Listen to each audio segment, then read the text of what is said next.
Well, thanks you all for coming. I'm just going to kind of introduce the program to you and we'll get started.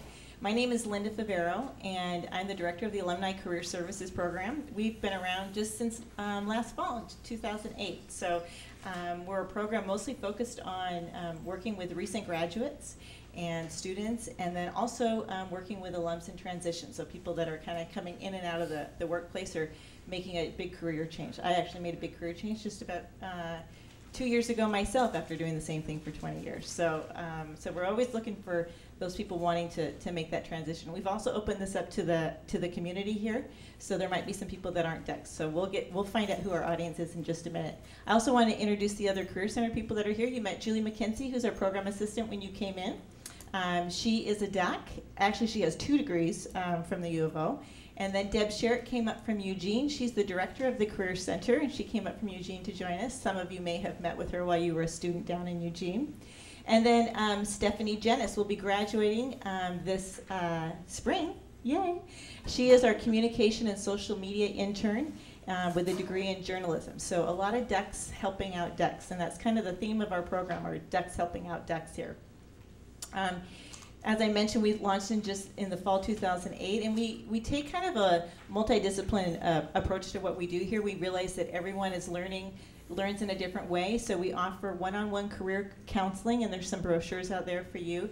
We do skills workshops, so if you really want to focus on your resume or your interviewing skills, we have a variety of those different workshops. We also host a job search group once a quarter where we bring 8 people together over 3 weeks, and we meet twice a week. So if that's something that interests you, that's usually held over the lunch hour, and there's a few job search folks that are here who've been through the program. So if you want to talk to some people about what that's like, you raise your hands, you job search people, group people.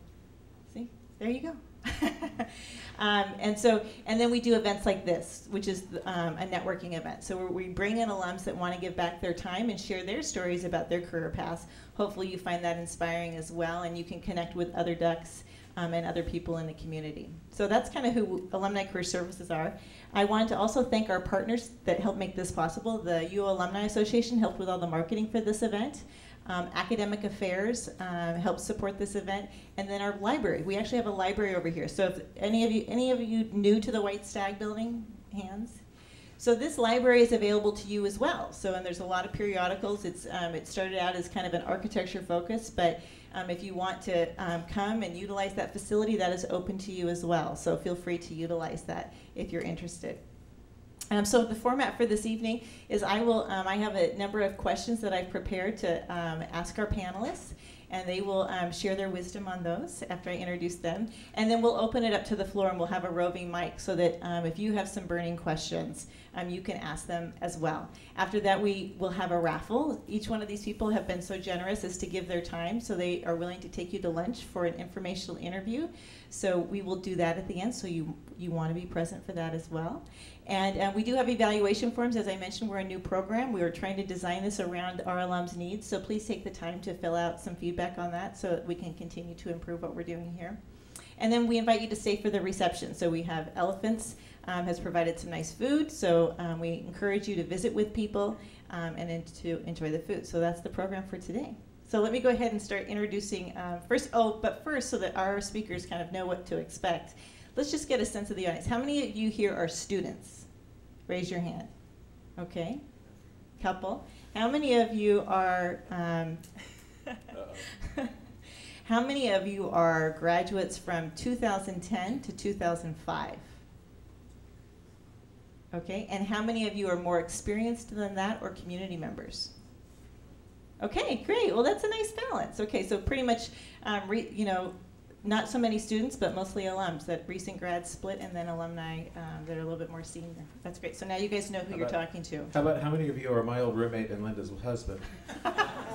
He just knocked in the door. Okay, that was going to be one of the stories I was going to tell on you, but you've already shared it.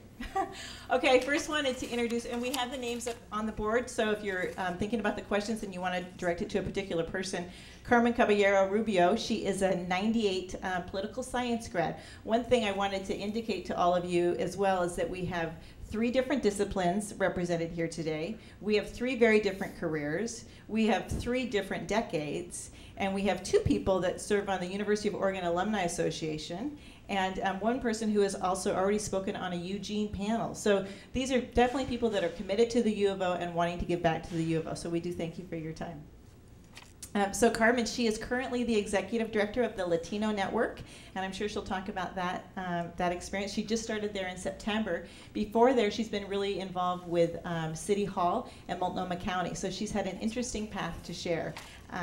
And from reading that article, they were quite disappointed to see you go. And some of you may have seen, she actually just had an article in the Oregonian. We did post that on our fan page at the Facebook. So read about that. She's the first generation to go to college, so she's got a great story to tell. And Sandra McDonough is sitting next to her. She graduated in '76 in German and journalism. She is currently the president and CEO of Portland Business Alliance. I don't know how many of you are familiar with the Portland Business Alliance. It's a business trade association where they have 1,400 members representing more than 325,000 business people. So if you have a question about a business, she might be a good person to talk to. Before that, she was actually in senior management roles in the energy industry, working for 20 years with Pacific Corp and PG&E. So if anyone interested in the energy industry, she'd be a good person to talk to about that as well. And prior to that, she worked at the Oregonian and the Seattle Times as a reporter. So it'll be interesting to hear about your path, because it's taken many different turns. And then this gentleman, our token male, which we're so appreciative to have, Scot Reams. Yes, he is my husband's former roommate when they were in college. Isn't that a small world? He is currently the historian for Nike. Writing all about that history, about how that came to be, which has a long legacy associated with the U of O as well. He's had a variety of positions actually at Nike, and started in 1992 as the first events and communications coordinator for Nike Town stores. So he's been there for quite some time. But he did actually start out in agency work. A lot of journalism folks do start out in agency work, working for Fleischman Hillard, who I believe one of the founders is from U of O, or one of the lead guys right now, and he was doing the... Yes, one of the lead guys now, not the founder, though. Not the founder, yeah. Or founders. Founders, okay. So those are our 3 panelists. That's a very brief introduction. You're going to get to hear a lot more about their careers as we go through the questions. So, Carmen, I'm going to start off with you with the first question. So, since we do have a number of recent grads here, what direction did you expect your career to take when you were in college? When I was in college, I was really involved in campus and very involved and active in the student unions and student government. However, I always just sort of thought I would end up in social work or with my MSW working somewhere in the community. It sort of is taking me back down that road, but it's certainly not where I started out. Mm-hmm. So that's sort of what I envisioned, but mostly I just didn't know. Yeah. That's really the truth. Do you want to tell us a little bit about the Latino Network? Yeah, the Latino Network is a 12-year-old nonprofit, and what we do is work to close the achievement gap among Latino students. A lot of you have probably read today that the Latino student incompletion rate in high school is pretty dismal, at 32% in Portland Public Schools. And so because this community is growing, we feel it's really important to make sure that these young people get a really good education, get the tools they need to go into college and contribute to the economy. Mm-hmm. So that's sort of what we do. We do a little bit of education, and we also do community leadership development for the community here in Portland. Right. Sandra, how about you? What did you think was going to happen when you were in college? Well, I decided what I wanted to be when I was in 6th grade. Oh, so that's good. I decided then I wanted to, I saw my sister's high school newspaper, so I decided I wanted to be a reporter for the Cleveland High School Tomahawk here in Portland, and then go to college and get a journalism degree and be a reporter. And same time, when I was in 6th grade, I also was drafted into taking German. Portland Public Schools at the time was introducing languages in the grade schools, and my school, Woodstock, was getting German, and I didn't have any interest in learning German, but they just put me in the class. And so I ended up starting taking German when I was in 6th grade, and I took it all the way through college, including doing a junior year abroad. And so that's why I have the German degree. I had enough credits for both. And so I really wanted to be a reporter, but I don't know that I was really sure how to go about becoming a reporter. And I was also in college painfully shy. I mean, I worked as a sophomore on the Oregon Daily Emerald staff for the entire year. I probably did stories, 2 or 3 times a week, and I don't think I ever actually went into the newsroom. They would call me up, I'd do the story, and I'd drop it off in a box outside the newsroom in the EMU. So, but that's what I wanted to be. Yeah. Did you, so junior year, were you still working for the Emerald, and then did you start to? I worked for the Emerald as a freshman, not as a freshman, as a sophomore as a reporter. Then junior year I went to Germany for the year, and I came back. I was very poor, like many students, and I went to work on the copy desk at the Emerald because it paid more than the reporters. But then the Emerald ran out of money that year, and they decided they wouldn't pay copy editors. So I worked on organizing a strike of the until the editors at the time said, you don't have a contract, you can't strike. So whatever. So, but I was very lucky, and then as I got to the end of my senior year, I'd had a summer job every year since I was, a junior in high school, so I did what I'd done every summer. At the end of every year is I applied for a summer job, which was being an intern at the Oregonian, and I was extremely lucky that I got that job and stayed for 7 years. So when were you at the Seattle Times then? I was at the Oregonian for 7 years and covered a variety of things. I covered politics, and I covered energy, which actually led to having a long career in energy, and left the Oregonian after 7 years and went to work at the Seattle Times for 2 years after that. I was, if you're familiar with newspapers, Seattle Times and the PI did a joint operating agreement, which now we can look back and say was a really stupid business move for them because neither paper ended up healthy as a result, but they had a few job openings, reporter openings as a result of the joint operating agreement, and I was one of the reporters hired there. I covered business at the Seattle Times. So you actually did what you thought you were going to do when you were in college. I did for 10 years. I loved it, and then I was ready to do something else. Yeah, great. Scott, what did you think you were going to do when you were in college? Well, it's funny because when I was in 6th grade, I knew what I wanted to do too. I wanted to be second baseman for the St. Louis Cardinals, but that didn't work out because I wasn't talented. So since I couldn't hit a curveball, I did something else. You and I talked about this. My history at Oregon was rather unusual because I went into it at the University of Fall of '79 as a math and science devotee, wanting to get a degree, maybe teaching math or going into the sciences. Excuse me. And I graduated from Oregon in 1989 with a degree in journalism. So I had a very unusual route during those 10 years. And I like to point out, my wife always skips the part, I was not in school the entire 10 years. I actually took some time off. So it wasn't one of the 10-year plan. But no, I started off with much more of a traditional engineering science background, and I just, about a year or two into it, I just realized it was more of what I thought other people wanted me to do, and not things, because I was always good at math. The people said, "Oh, you should do math. You should do this. You should teach math." And it wasn't until the end of my sophomore year, that I realized I didn't actually enjoy math that much. I was just good at it. So I took time off for about 4 or 5 years, and worked in Eugene, traveled around the world and around the country, and started to work for the YMCA a lot more. I was doing some part-time work as a camp counselor during the summertime, and during the summer I got to know some of the people there, and they said, you're actually pretty funny. Would you mind writing our newsletter? Because our newsletter was really, really dry. Come get cookies at 2 o'clock for And Sarah's not dry birthday. funny. I like dry funny. No, it wasn't dry, witty. It was just dry.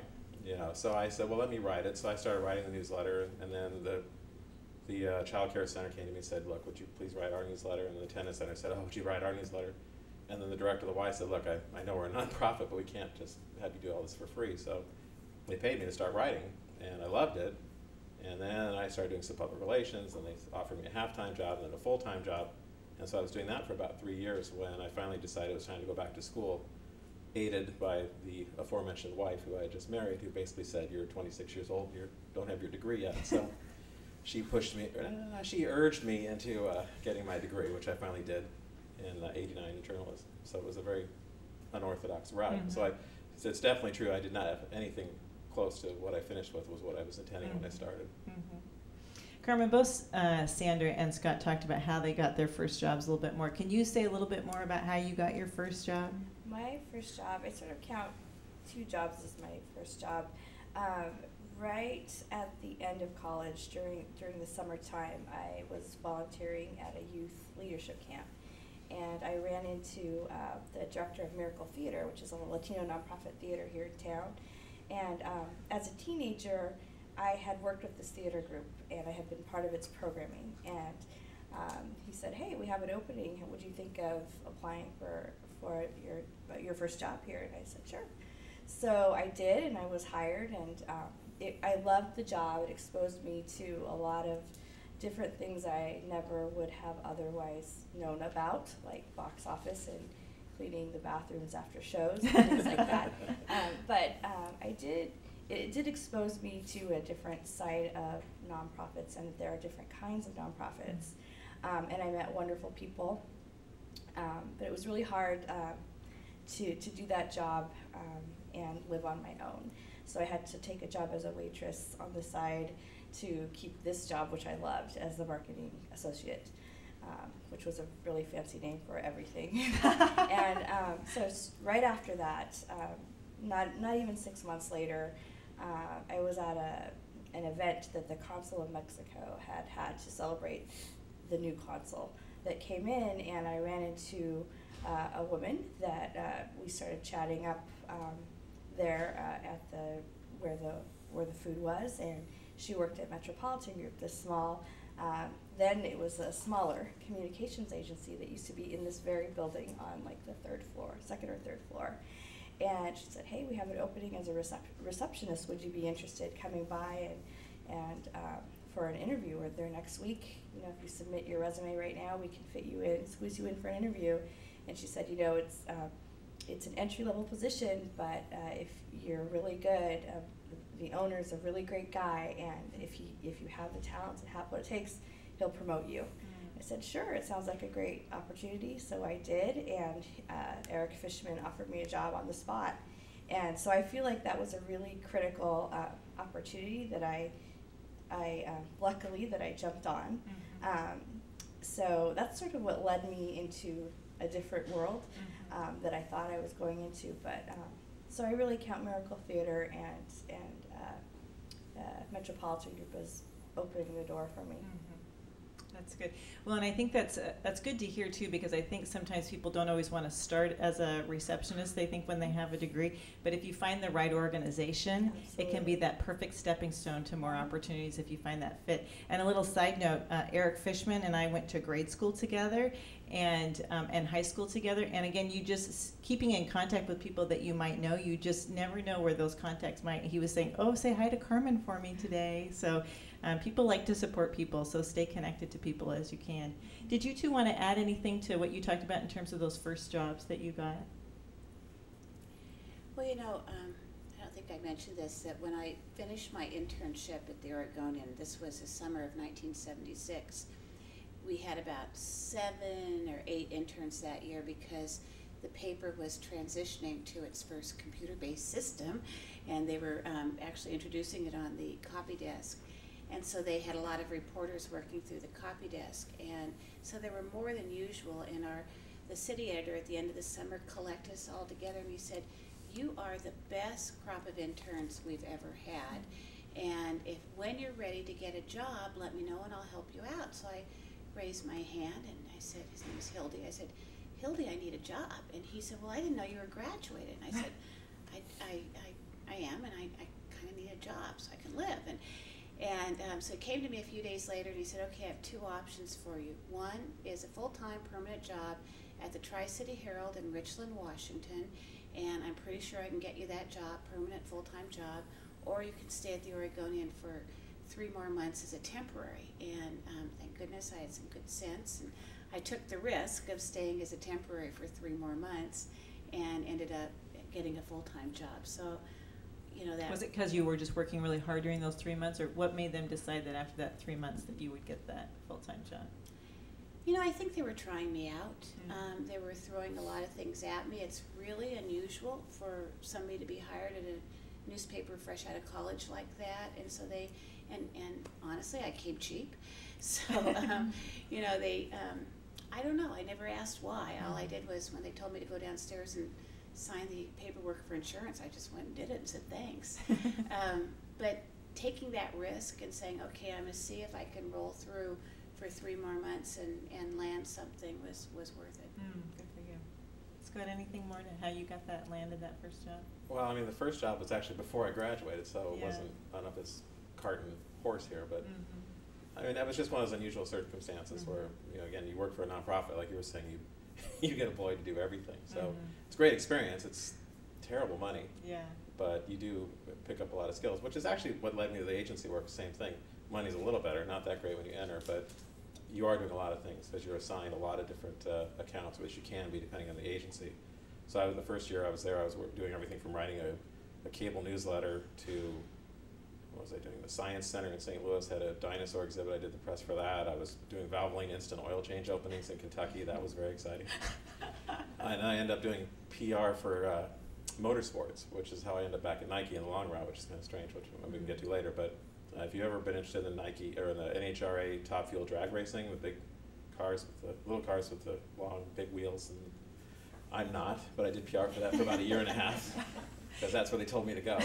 How did you get that job, the Fleischman job? Well, Did you want to move back there, or is that where you're from? I'm from St. Louis. Okay. So, as I mentioned, my wife and I were both, she was working part-time, helping me go through school, because I quit full-time to go back to work. I wanted to just, go to school, I just wanted to get the degree over with. I just blazed through 4 straight trimesters, like 22 hours a trimester, just like go, go, go, yeah, done, get out, because I wanted to get my degree. And we decided that since she was working part-time, we would both look in Portland, Eugene, Portland, Seattle, San Francisco, and then since I was from St. Louis, we just, why not? I still had my family there, so I ended up getting a job at Fleischman Hillard, which I think now is the world's largest agency. At the time, it was growing, but it wasn't too well known. And I did some research. I found out, luckily for me, that the CEO of Fleischman Hillard, a man named John Graham, in his college and high school years had worked for the YMCA in St. Louis. So I thought, well, that's worth it. It was worth a try. So I sent him a letter. In addition to going through the normal routes, I sent him a letter introducing myself, saying that I was moving to St. Louis, and I was a YMCA alum as well, and just was hoping to at least get a chance. I didn't expect him to actually say, you're hired, but I wanted to at least be able to get him to maybe tell the guy in hiring, or I think I can't remember his name, but that he should at least look at my resume. And I'm hoping that's what he did. He told me later that he would not have told them they had to hire me, but I think he at least cracked the door a little bit. So that was the little thing I learned, was never shy away from any advantage you can possibly come up with to get your foot in the door. Good. But then I obviously got the job, I hope, on my own merits, not just because of the YMCA connection. Right, good. So coming back to you, Scott, what were some key decisions that you made along the way to get to where you are today? Well, the irony for me was that when I graduated from Oregon, I really wanted to work for Nike, right? So I'm PR for Nike. That was like, well, that's perfect. I had a journalistic degree. I love sports. I'm here in the Northwest. Both my father and my grandfather worked in the shoe business, both at the Brown Shoe Company in St. Louis and then for a small sporting goods company in Eugene. So I knew the business, and I thought, well, Nike's the perfect fit for me. Nike didn't feel the same way. I got that letter basically, thank you for your interest, and good luck, go away. So I then got the job in St. Louis at Fleischman Hillard, was assigned motorsports for Valvoline, didn't get Al Unser Jr. in the IndyCar race, didn't get Mark Martin in NASCAR, I got Top Fuel, which at the time I was thinking, this is terrible, but I started traveling around the country and I got to know the other race directors from different sports. And wonder of wonders, there's the event manager for the Portland race, the Portland IndyCar race, it used to be called the Budweiser G.I. Joe's 200, I think now it's defunct, but I met her and she said, we're thinking about hiring a full-time PR director, would you ever want to leave St. Louis? And so I talked to my wife, and she never really caught into St. Louis very much. She's a native Eugenian, so that was a tough situation for her. So we talked about it, and I applied for the job and got the job as the event manager in Portland for this motorsports company. So again, I'm in motorsports, but at least I'm in Portland, and I'm starting to make some connections. Well, I get to know some folks through the G.I. Joes, like the Norm Daniels, who's the president of G.I. Joes. So you get to make a few connections there. And because I had event background and a PR background, when Nike Retail was looking to hire they just opened up Nike Town Chicago, so we had 2 stores at the time, and they were doing just a blowout number of athlete appearances and all sorts of events in the stores. They needed somebody to essentially manage them, but they were trying to find somebody who had public relations experience and who had event management experience. They found plenty of this and plenty of that, but nobody with both. So it was just one of those lucky coincidences that I came in with able to demonstrate that I had both experiences, and that got me the job. Great. And then years later, I moved in and got into the public relations job at Nike. So, sometimes you don't always get to where you want to go by a straight line. But if you know what you're willing to do and you keep your eye on it, then you can kind of put your chess pieces in place where you finally do make that move. Set yourself up well. I think so. And to your point earlier about contacts and figuring out who you know and people who know you know. I mean, this is obviously long before LinkedIn and Facebook and all these other social networking things made it a lot easier to stay connected and learn of people that you know that know other people. You just had to be much more diligent with your Rolodex and with your ears and say, oh, you know so-and-so at Nike, do you? Really? And then following up on it. Good. Carmen, how about you? Were there some key decisions early in your career that you made that landed you where you are today? I think definitely taking opportunity, even though, like you mentioned earlier, it might not be the ideal title or job. If it puts you in a position to get your foot in the door, or in a position where you get to learn from some really amazing, talented people, then it's worth it. So I think at a very young, or I should say early in my career, I just sort of had that ear open all the time for those kinds of opportunities. We also grew up with not a lot of money, and I was the first in my family to go to college. So I had been told by my parents, take opportunities when you have them. If there's an opportunity to meet someone that you can learn from, then do it. And so I've really sort of modeled my life and my career on that. If there's an opportunity for me to learn from somebody who knows a lot more about something or has a skill that I'm particularly weak in particular, I like to do that. So those things. And the other one is also to follow up on what Scott said is about your network. Maintain your network, because you never know where a lot of people that may be your peers or your colleagues may end up, and you may be in a position to help them down the road, or they may be in a position to give you a great referral down the road. So I think those two things are something that I've kept with me along my career and have helped me personally. Is there something specific, a decision that you made specifically that you think really brought you to where you are today at the Latino Network? Is there something that you can point to? I believe that it was volunteering as well. I always had a strong interest in politics from a very young age, from high school. And so throughout my time at U of O, I was very active in student government. I learned how to run a campaign on campus. So there were certain things that gave me some exposure it's kind of like a little microcosm of what actually happens in a city or a bigger town. And so through that experience, I met a lot of people and students who are drawn to the same kind of things.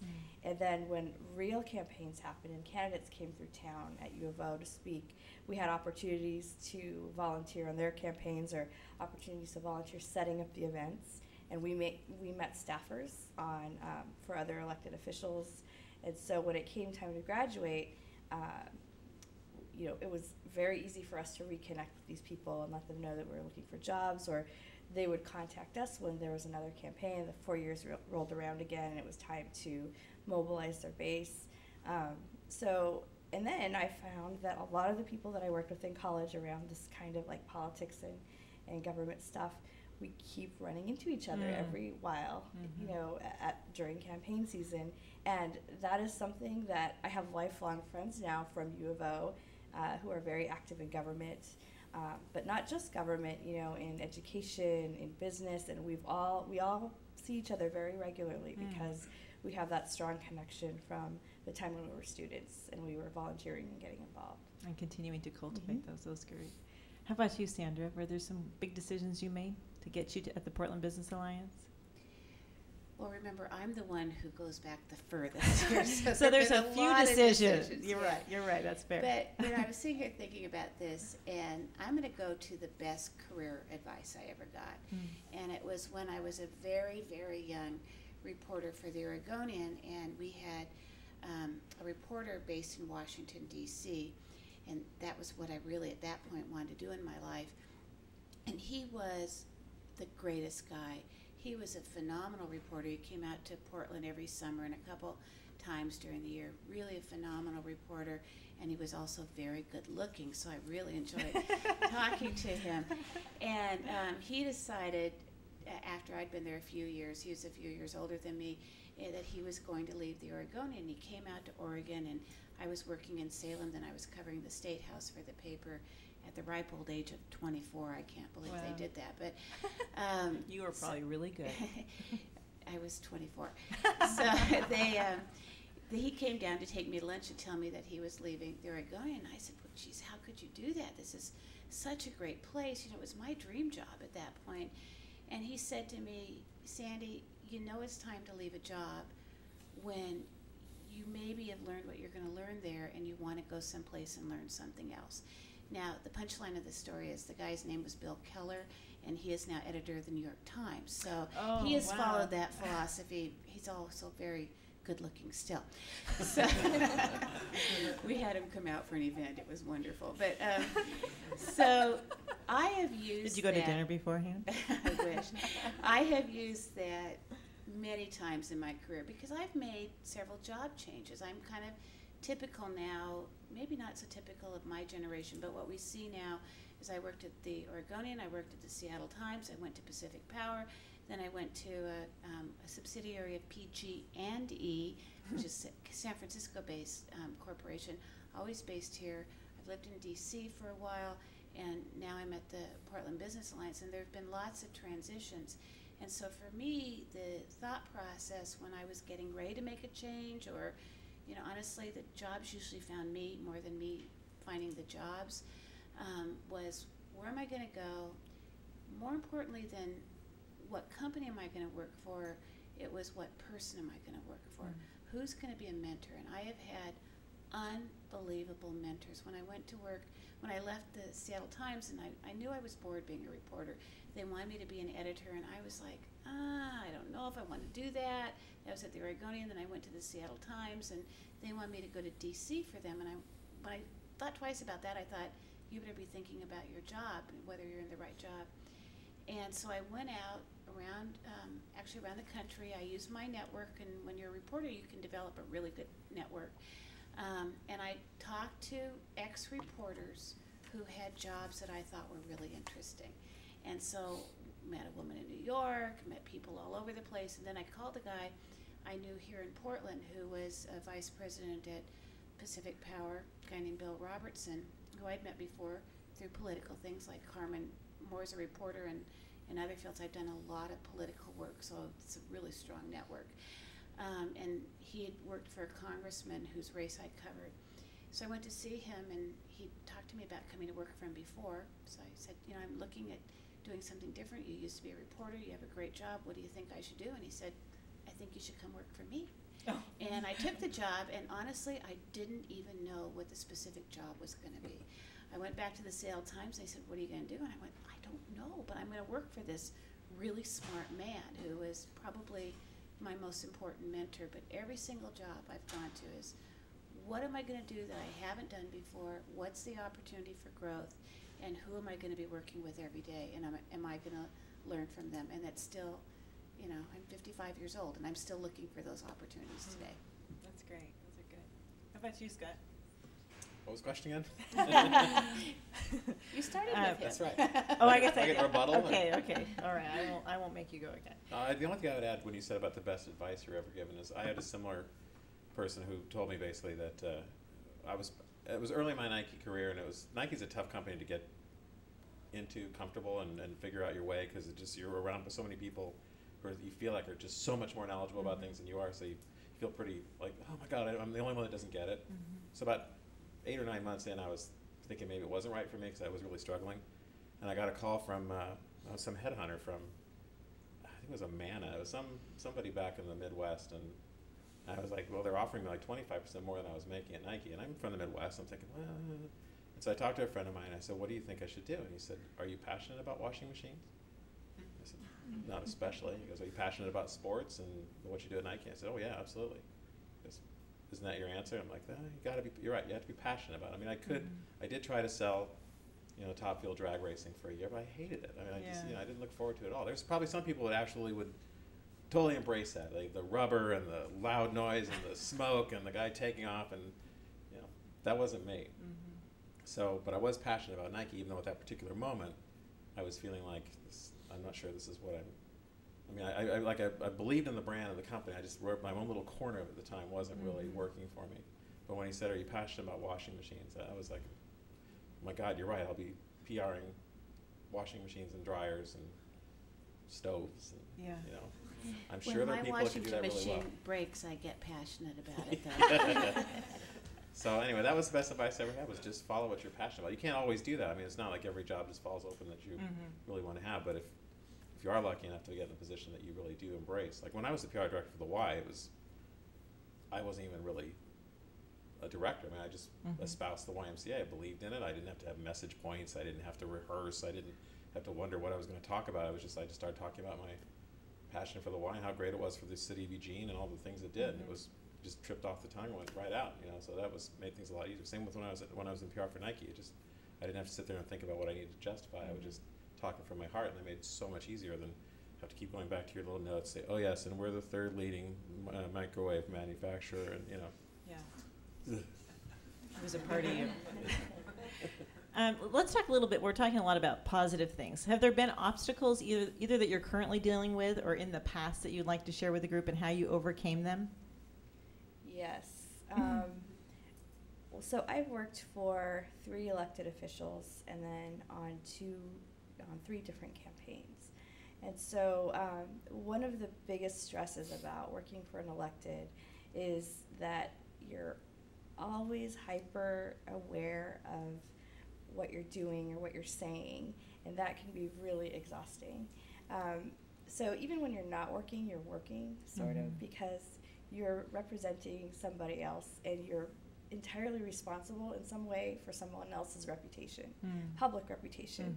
And so after a few years, you sort of get accustomed to sort of being a very private person, or you know, the way that I dealt with that was to just develop a really strong core of friendships and supports that you can talk to, like, always off the record.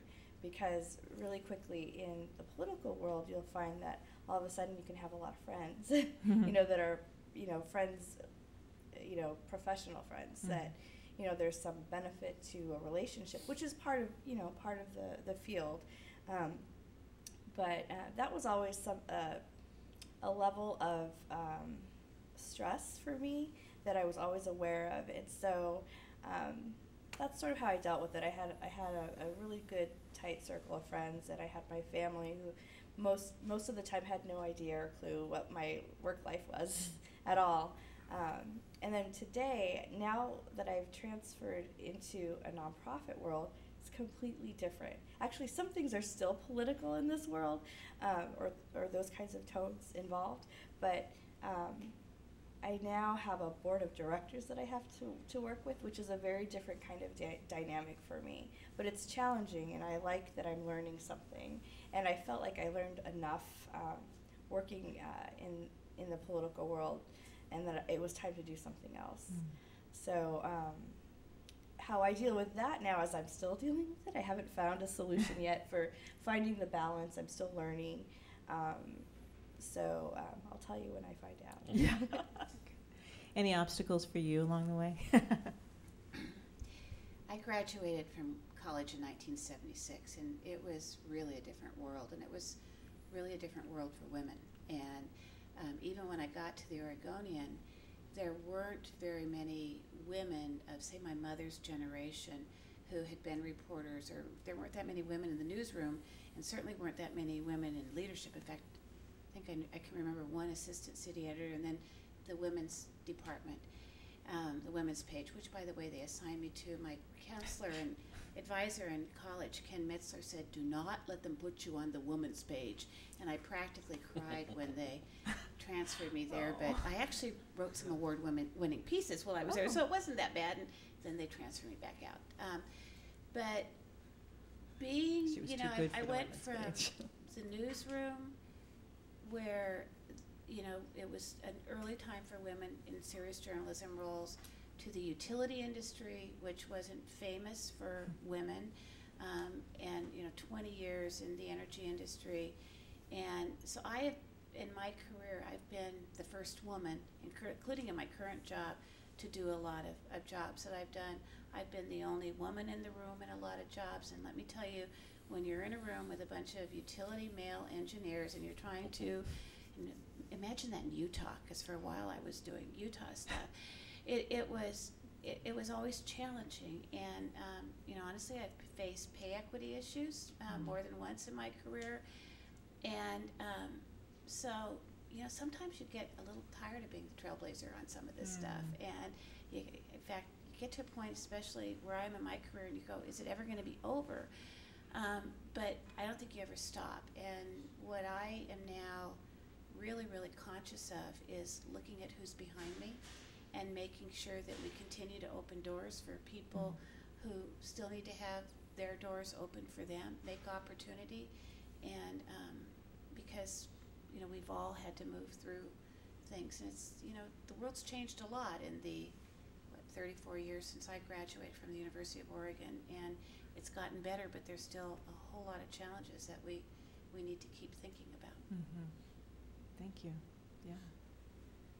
Any obstacles? I can't think of like a specific obstacle. I mean, other than my first few years where I didn't know what I wanted to do, and I was basically my own biggest obstacle, I guess. But once I decided I didn't need to please my parents and my friends and everybody else and do what I really wanted to do, then everything was much more clear to me that and the writing just sort of came, and I didn't realize I was a good writer at all until I would get feedback from people. I'd write, back in the 70s and 80s, we wrote letters to people instead of 140 character little blurbs. So I would get people coming back. I'd go back to visit Chris, and they'd say, "God, we just love your letters." It also helped that I was really miserable when I was in high school, and I didn't want to be in Eugene. Sorry, Oregonians, but I want to be back in St. Louis. So I was writing these terribly long letters, like, "Oh, I hate it here," and people would say the letters. I have allergies. Yeah, no, I didn't have allergies, thank God, but they didn't have baseball here either. So I had all this feedback from people saying, you really write some emotional letters. You really can turn a phrase well. You ever thought about writing? I'm like, no, that's just to vent, and that just sort of sat in the back of my mind. So the obstacles, I think, were ones I created for myself. I wouldn't think that was good enough to write, so I didn't pursue it because I sort of talked myself out of it, thinking, well, I should be a math guy. I should be a science teacher. And it wasn't really until I had a year at University of Massachusetts. I went on exchange there just before I dropped out of Oregon, when I realized I didn't want to be a teacher. And that's when I realized I could actually be anything I wanted to be, because those kids had no idea who I was. They had no preconceived notion that I was a math student, a journalism student, a stoner, religious guy, whatever. They'd never met me before, so I could essentially be myself for the first time. And then when I came back, that's when I dropped out of Oregon and started work, because I realized, okay, I'm just spending my money throwing my tuition money down the hole, because this isn't really what I want to do. So again, I know it's sort of more of a metaphysical obstacle, but that's really the biggest one I think I ever faced. That you faced yourself, yeah. Well, I have 4 questions left, but I know people are going to want to ask other questions. So I'm going to ask one final question, and then I'll turn it over to all of you. And if you don't have any, I've got plenty more. So Sandra, starting with you, as you think about these people either embarking on a new career or transitioning to something different here in our audience, what are your thoughts or hopes for them as they pursue their passion and their interests? Well, I think we've all said it. You want to make sure you wake up every day and want to go to work. Okay, not every day. I mean, I frankly would have liked to have stayed home today. But you need to You're glad you're here. You need to be interested in what you're doing every day. And you also need to look for unexpected. I mean, I now essentially run a small business. I'm German and journalism degree, and I'm pretty good at the finances. I've got a controller, but we're a $12 million operation. I have taught myself by working in a number of corporate jobs and some fairly senior roles how to do budgeting, how to read spreadsheets. I learned about, when I was in communications jobs, different kinds of stock offerings, and I've done politics. And you learn to do a lot on the job. So I think you should find a place where you can grow personally as well as professionally, and be willing to kind of step up and volunteer for things that maybe are a little bit outside of your comfort area. I remember I was, when I was with PGT, which was a subsidiary of PG Andy based here, and my boss at the time, I was the director of communications for this small operating unit, and he stopped by and he said, you know, I've been thinking that maybe it's time for you to be a vice president. I said, Oh. Great, sounds good to me. And he said, but you know, you can't be a vice president and only have one area of the business reporting to you, so I'm also going to put you in charge of facilities and administration. So here I was, journalism and communications and reporting and all that, and I'm in charge of purchasing and managing all these facilities for this $250 million business unit. And I had no idea what I was doing, but I found really good people who did, who worked for me, and they were, most of them already there, and I learned it while I was doing it. So what I'd say is think, be ready to look at something that's unexpected for you, and be ready to move sideways in order to move up. That's really important. And the other thing is, don't make it all about your job. It's really important that you do something that has absolutely nothing to do with what you do when you go to work every day. You know, if you have kids, when you get home, if your kids are small, it's all about them for a while. I have a kid, but you know, last year a bunch of my friends and I trained to walk the marathon, and so that was a big thing that we did. We said, okay, we're going to get out there and we're going to spend a lot of time on that, and we're still walking, but we make sure that we do things that we didn't talk about work, and we are entirely focused on something that is not work related. You really need to do that to regenerate for what you do when you go to work every day. Good wisdom. Thanks. Scott? Well, I totally agree with what you say, and I think, you know, with the political connections, with, you know, you can join either your own political party or just some cause that you believe in. That's a great way to meet people. It's a shared passion, so you instantly have something that connects you to. I mean, it sounds like you can even start dating, but I mean, it's something you really want to do, and you meet people who have similar interests, and because you come from different backgrounds, you'll meet people from, you know, maybe a part of industry that you're interested in, or a part of the government you're interested in, or whatever. But there's so many things to your point. I mean, it's just you can't focus on just the job. I mentioned passion before. You can't be just focused on the one thing, because it's so rare that you get that right out of the gate. You know, like I said, I started at Fleshman Hiller, didn't really like agency work. I went to global events group, didn't really like events company work. But those two jobs in about a 4-year span gave me the tools to be the candidate for the job I wanted at Nike. So I was passionate about doing the work I had to do when I was doing it, because it would be like drudgery to get up every morning and go, gotta go to do the stupid newsletter, you know, or gotta go do Top Fuel drag racing. So you try to find at least a little bit of fun in it. And I networked. I'm like, I got to be in Pomona anyway, so I might as well start to get to know the Texaco PR guy and the Shell PR guy and the Valvoline PR guy and the Lexus PR girl, and just start working my network there. And that's what ultimately got me the job in Portland. I could have just sat there and went, oh God, you know, did my work and gone to my hotel room and, you know, gotten up the next morning and did it again. But I realized that was what I had to do at the time. So again, if not everybody has that passion for that one thing that they know they want to do from the age of 6, right? So if you do have that, you know, God bless you, because that's great. My brother has it, and he's pursued his goal for his entire life, and he knows exactly what he wants to do. None of the rest of my brothers and I did, so he's a step ahead of us in doing exactly what he wants to do. But you can still find those pieces and put those pieces together, or even eliminate some things. You know, try something for a little bit and go, whoa, politics is not for me. You know, but I've made a few friends there, but I can't get involved too many hours, too much intensity. You know, so you can write things off that you want to do too, or thought that you want to do. I mean, you guys are at a great age where you can experiment a little bit, and you know, you try something for a year and a half, and if it's not really what you think it's going to be, you can take a turn, or you can again make a lateral move, or even a backward move, and then shift off in a different direction. I mentioned the game chess before. It's not really checkers, because checkers you have to keep moving forward. With chess, you can move back in some pieces, and you can just sort of lay out your life, and you can adjust depending on what life throws back at you. So, I don't know, that's my existential whatever bullshit. And Carmen, for you? I would say they pretty much have covered it, but just to echo, just take opportunity when they present themselves, and take the time to learn something new. I remember when I worked at the county for one particular elected official, I had to cover some budget work sessions, and I hated it. It was not interesting to me. It was not exactly what I was hired to do, which was more external community relations kind of things and communication.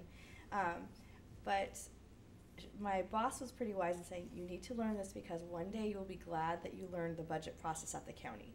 And that was really important because now I'm very, very happy that I did. And I kept that with me at the city. Now I know the budget process really well. And I can tell you one thing, it's been really, really helpful as a nonprofit director to know how the budget works in the city and the county. So if it stretches you a little bit, but you just have this inkling or intuition that it might help you down the road, take advantage of it because people pay for that kind of training. And here you are having the opportunity to learn it firsthand in something that you're already doing. The other thing I would say is try and find some, I think it's good to have some sort of elements of passion or fun in your job. And when you're not having that when you go to work, or there aren't times when you're feeling that fulfillment, ask yourself if there's something else that maybe you want to be doing, or like Sandy said, like if there's ask yourself if it's time to learn. You've learned everything you can in this job, and it's time to do something else. Don't be afraid of that. I've seen so many of my friends who have been telling me how much they don't like their job, and it's been probably like 4 or 5 years now, and they're still there. And so don't be afraid of changing it up and taking a risk, because it really has paid off for me personally. Even the times when it hasn't gone that great in the beginning, there's a lesson in all of it. So that's the only thing I have to add. Good. That's a lot of good things. Well, here's some nuggets that I take away from some of the things you said. Find some passion or fun. Maybe move sideways before you move up. Have a long-term view. Take opportunities as they present themselves. Be open.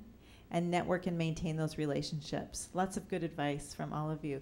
Now it's your turn. Stephanie is going to have a roving mic, and you can either direct it to one particular person or to the group as a whole. So just be clear on that. Okay? Any hands? Questions? Front row? We could probably hear them without the mic. Yeah. I know, but we're taping it for other people. okay, so sorry. we have to have the long-term view with this event. Okay. This is for the whole group. When you first started out, how did you make yourselves indispensable? And continue. Nobody else wanted my job. No, I'm just kidding. I mean, when I first started out, I mean, it was, as I mentioned, you were talking about my Nike job, or when I first started out from Oregon? Sure, Nike. Nike. Because when I was a PR agency, you're an account executive, is a dime a dozen, right? There, you have to fight with all the other ones for supremacy to move up the ladder. But at Nike, I mentioned earlier, you're really in the fast lane with some really talented people from all over the world, not just the city or the state. So you have to pretty much almost from the get-go show that you belong, and that can be challenging for a lot of people because you have to get to know new nomenclature, a whole new system. We call it the Matrix. Before the movie came out, we had that first, but it's very similar. I mean, in terms of nobody can figure out where it came from or what it means. But it's very challenging because you have a lot of people who are coming many different directions. So I guess I'm losing my train of thought because I'm thinking about the Matrix now. I still can't figure out that movie. But we digress. Yes, we digress. So to make yourself indispensable, or to show that you belong, you just have to show results. You have to show you grasp the system, that you understand and I know it sounds like a marketing term, but you have to over-deliver. You have to show them that you're not just giving what they expect out of you, but you're putting a little bit more thought into it. You're showing that you're invested in, and you know that what you're doing is important. It's not just, here's what you asked me to do, I did it, what's next? It's more like, here's what you asked me to do, I thought about it, I've done what you asked, but I have also, because I know Nike so well, I've also done a little bit more, or I've done something maybe you didn't think about. And if you can keep doing that, that's when people start to notice who you are. And so when a position opens up, they're like, that person really delivers more than just what hits on his or her resume. They're really thinking about this company. And anybody, just like as a person, if people think highly of you, you feel good about that, right? So the company if the rest of the people in the company think this guy really embraces what we believe in, you want to naturally say, let's give him more responsibility. Let's let's let him try this job that maybe we don't think he's 100% qualified for, but we know he's going to work his ass off. So let's give it to him. And that's, I think, where a lot of the success comes within the company. And that's what I tried to do, is just say, look, I could give you what you want, but I think there's something else we could do here.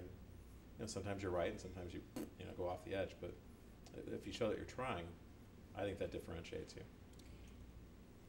I'm going to answer it maybe not as a worker, but as a boss, okay? Because I've had a lot of people working for me over the years, some really talented people, and I'm first going to say nobody's indispensable, okay? So when I look at who is valuable to me, I agree, it's who works hard, who's creative, who moves the product that they're working on, regardless of what it is, a little bit further than I expected them to.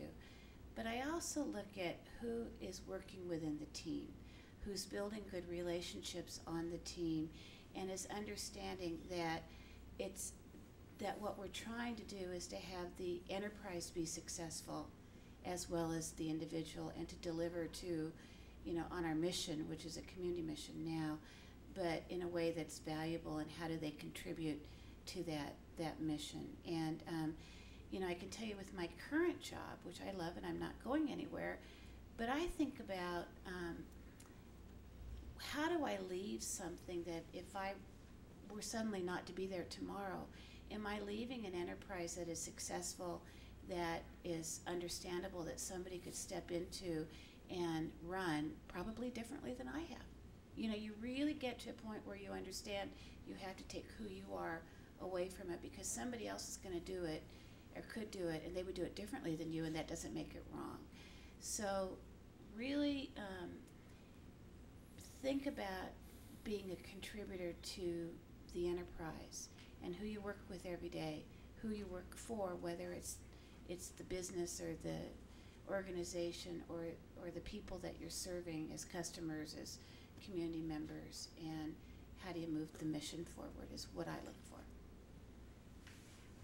For me, I think that my personal experience, I've been an assistant to a lot of people as I went along in my career. And I think what personally made me successful was that you become a detail person really quickly and being dependable. It was really important to maintain your professional reputation as you're starting out, and that means following through. And it's okay to say no if you can't do something or if you don't have enough time. That was a big lesson I learned when I was younger. Say no, and you don't have enough time, but you can problem solve about how to get something done. There's nothing worse, I think, than to let something go and never tell the person that's expecting something to be done, because it sets off a series of events that may not have a good outcome for the project or for you. And so follow through and dependability are really good reputation, is a really good reputation to have, and that follows you along, especially if you're in a sort of niche industry. This community is small comparatively to other cities, and so professional reputations become known sometimes, and you don't want to get one early on that you're not dependable, or that you don't follow through, or that you're not creative, or that you don't problem solve. Mm-hmm. So I don't mean to sound so harsh about it, but I've also seen people who had an experience when they were younger, and it was hard to get away from that, even though they've moved away from that as they've progressed. So that's what I would say. Other questions? Yeah.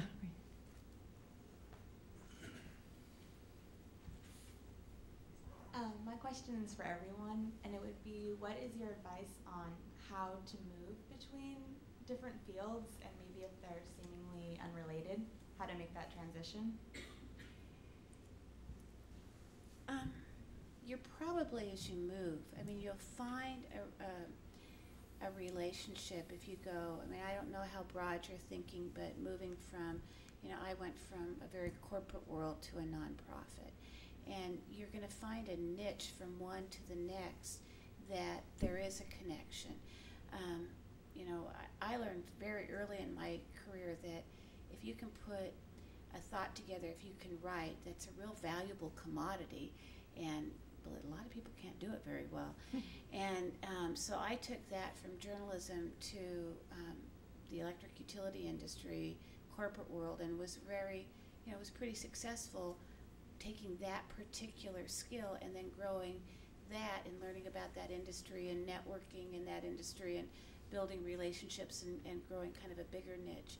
And so don't be afraid to explore and really go and call people up and tell them you want to come and sit down and talk to them about it. People are willing to do that. People will, they want to open their doors because, you guys are pretty early in your career compared to me, but we've all been there. And so most people know what that's like to want to make those transitions. And so they're willing to give you advice and open doors and send you in directions and just be willing to take that advice.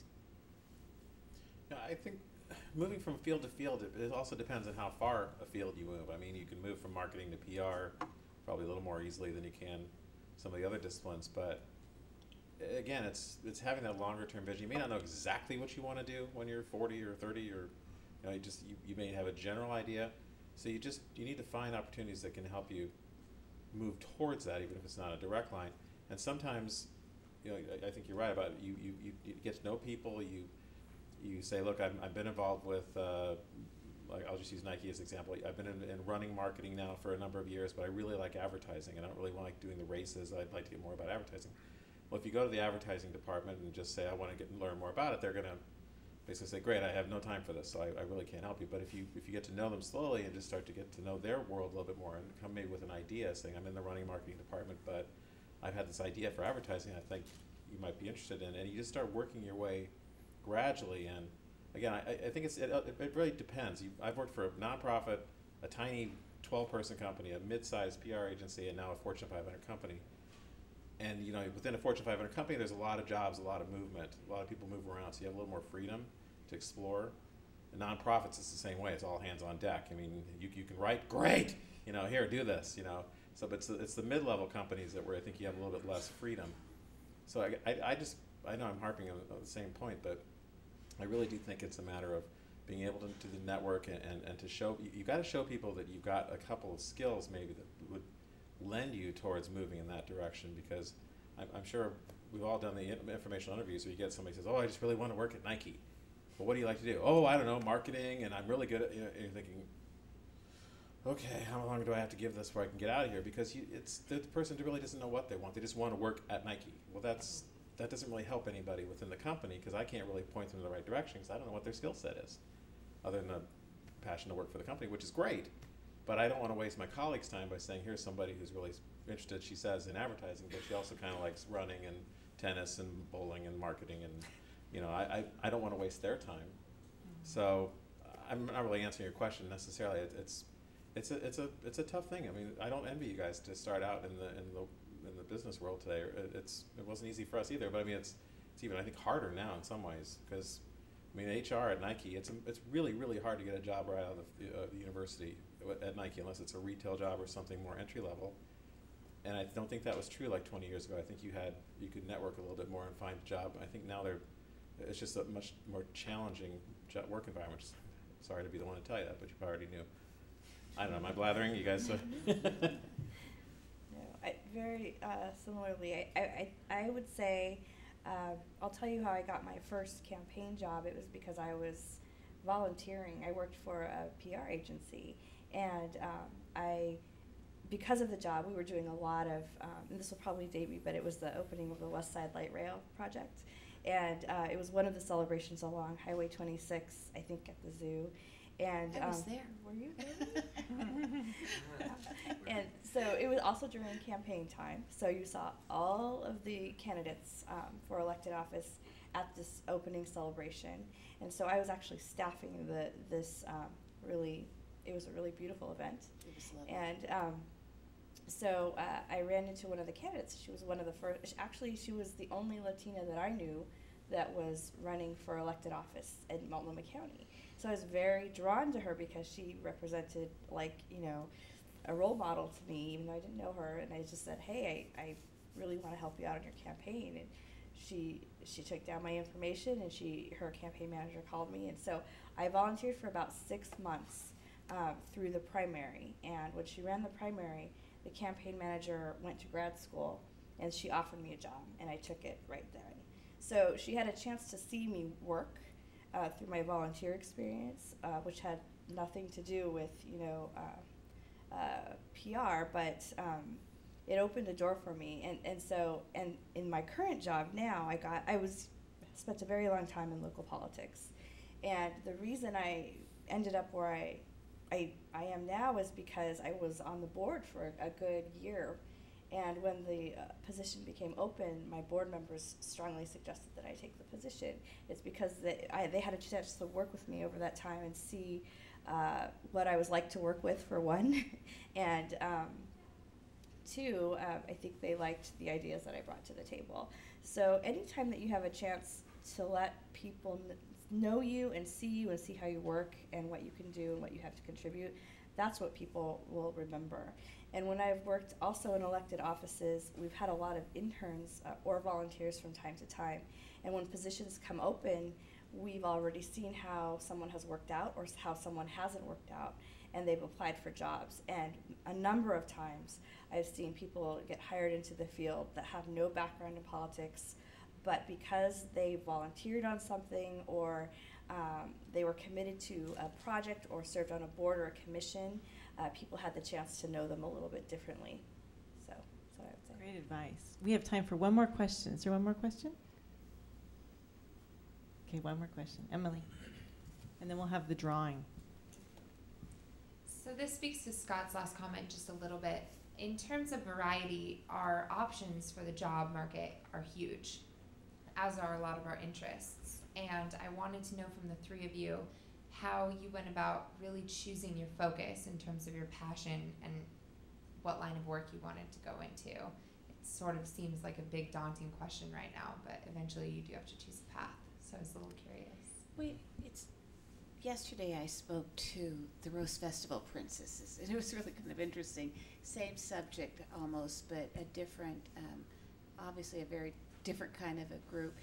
And they all felt pressured. They're seniors in high school, and they all felt pressured from their parents saying, you have to pick what you're going to do. You have to decide, get on a path. And I have a senior in high school at home, and I know I've put that kind of pressure on him. Just have a plan is what I say. The truth is, you pick a path, but your path is going to keep forking. And so the trick to being successful in a career over the long term is to be willing to take the forks off the path. If you go on one thing, it's very rare, as Scott said. I wanted to be a reporter from the time I was 11 years old, and I hit the jackpot. The day after I graduated from college, I started at the Oregonian, and it was great. It was lucky. But I did it for 10 years, and I was done with it. So then I took a fork, and I took another fork, and I was very lucky. I got hired into large companies that I had lots of different opportunities, and they would move me around for different experiences. So pick a passion and then that you want to start out on, and then be willing to do something different along the line. And to try things out, be willing to take a risk and maybe fail from time to time. I think all of us would probably say that we've had our moments of failure in our careers, and then pick yourself up and move on. So nothing is set in stone. If you make a decision it's not the right one, you can change it. And the job market has changed a lot, and I agree with Scott. I think it's harder in some ways because you guys have a lot of competition, really a lot of competition out there. And so it's a question of how do you differentiate yourself. And I read a lot of resumes. I have hired a lot of people in my time, and I look for people who've had a well-rounded kind of experience. For every job, whether it's a senior level job or an entry level job, where you went to college doesn't really matter. Okay, I like ducks. But where you went to college doesn't matter. What you majored in probably doesn't matter. German and journalism, and I'm running a small business basically. But what you've done in your life matters to me. What kind of jobs have you had part-time? Have you volunteered? Are you a well-rounded person? And are you willing to take different paths as you go along and maybe do something a little unexpected. I mentioned earlier about I sort of backed into what I was doing. You know, I quit Oregon after going to UMass that year. I started working at the Y. You know, I just all of a sudden had an affinity, or I just really enjoyed writing, and that was an epiphany for me. So I did that to the point where I felt like I could go as far as I could go. Then I was the PR director for the YMCA, and I knew I enjoyed it. Again, it doesn't pay well, and I just got married. I felt like I really need to do something else with it. So for me, my way was much more clear than I think a lot of students, college students are, because I was 26, I think at the time, 27, and I knew exactly what I wanted to do, but I just had to get that damn degree out of the way. So I went back into Oregon, and I just was like bam, bam, bam, bam, bam. You know, 22, 23 hours a trimester. I made like no friends because I was, you know, basically there. Hi, what's the assignment? Done. Out of here. You know, and then repeat. So, well, by the time I graduated, I knew exactly what I wanted to do because I'd had plenty of years of, as you mentioned, failing and messing up and going down the wrong path, and so that was really clear to me. And not everybody has that clarity when they graduate. So I was lucky in that way. At the time, I wasn't realizing it, but. So I don't know that I can really impart a lesson on you. I mean, don't just mess up throughout most of your 20s like I did. Although they were some really good years, as Terry can attest to, but he won't. So I don't know.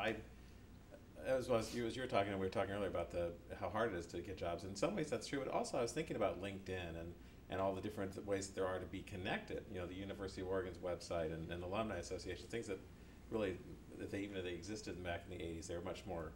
You know, the Alumni Association existed, but there wasn't that networking like there's going on now. So, you know, there are ways that you can get ahead of the game that maybe we didn't have. It's a double edge. I don't know.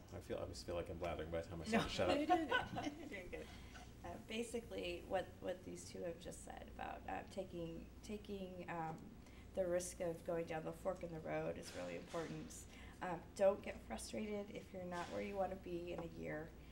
It's taken a long time sometimes to get where I want to go, and sometimes by the time I get what I want, I realize I like this other thing, and I'm going to continue down this path. So you're going to change. You're probably going to be at a different place in 5 years than you are right now, and you might find some rich lessons in that time, and you might want completely something different at that time as well. So just be open to things, I would say, and know that your path isn't going to go in a straight line. It's going to go in a curvy one, and you're all the better for it. Definitely take advantage of your youth. I mean, you have the time to rebuild. If something goes the wrong way for a year or two, you're not committed to a 30-year mortgage and 4 kids, and I only have 2. But I mean, I have much more on the line now than I did when I was in my 20s. So you have the luxury, most of you do at least, to try something out and just go, oof, boy, I thought that was going to like that, and that turned out to be terrible. But you're just a year older and have plenty ahead of you. And yet, I want to. Carmen mentioned that she was on the board of the Latino Network when she was recruited for that job. I was on the board of the Portland Business Alliance as a volunteer when I was recruited for this job. And the truth is, my other job ended. I was with the national energy company that got caught in the energy crunch. I had a great job. I was vice president of a national business. I was overseeing operations in 20 states, loving every minute of it. We had a national bankruptcy, and then we took this business that I'd helped put together, we took it apart. I got to tell you, the day they called and told me that the Portland-based business was being sold and that my position was the one out here, because I wasn't really Portland-based anymore, but I lived here, I wasn't going with the sale, so my job was gone. I was thrilled. You know, I knew that there would be a severance, but I also was ready to do something different, and honestly, I wanted to take a summer off, but that didn't happen because this other opportunity came up. But I'd been volunteering, and like she said, they knew who I was, and I had this incredible opportunity as a volunteer at the Alliance, my company. It was my old job. It was one of the things we did was to be involved in the community, but I was networking with the top business leaders in this city every single day, and so it was easy to roll to the next thing, which happened to be running this organization. So you just don't know. You've got to be willing to go out there and do different things and keep your eyes open. Great advice. Okay, anyone who has not put a card or a piece of paper in here, please do so now. I do want to make one comment in response to the economy. A big reason why we have this program here is that what we have found is that if people are prepared for the job market, they have much greater success in landing that job if you utilize all the tools that are at your resource. So you can't necessarily find a job by going online and hoping that one pops up. You have to put the work in order to make that change or to find that first job. So do continue to utilize us if you find yourself in that boat, because we're seeing great success with people that are prepared. So with that, again, all of our wonderful panelists have agreed to do an informational interview and take you to lunch or coffee, whatever works out for them. I'll start with we have one speaker that has been very ill for over a week and was not able to join us from Willamette Valley Vineyards. So I will start with him because he said once he's well, he's still willing to go to lunch, but you'll probably wait for him to get well. So I have selected Che Pak from Row House. Did I say your name right? Are you here? Oh, poor Che. I guess somebody Must be else. present to win? Yeah, must be present to win, of course. Got to reward the people. Travis Lucky, VTM group. And he's lucky. How about that? So we'll follow up and you can talk to him Should we later. draw our own? Sweet. You want to draw your own? Sure. Oh, okay. I mean, that way, you know. A little freshness here? Okay, we'll pass it. So this is for Scott. Daniel Thompson. So you can follow up with him afterwards? Daniel, make him invite you out to the Nike campus. If you haven't done it, it's very cool. Okay. Emily? Huddy? Oh, great, perfect. Okay. Great. Lisa Anderson. Lisa Anderson, great, yay. Okay, congratulations, everybody.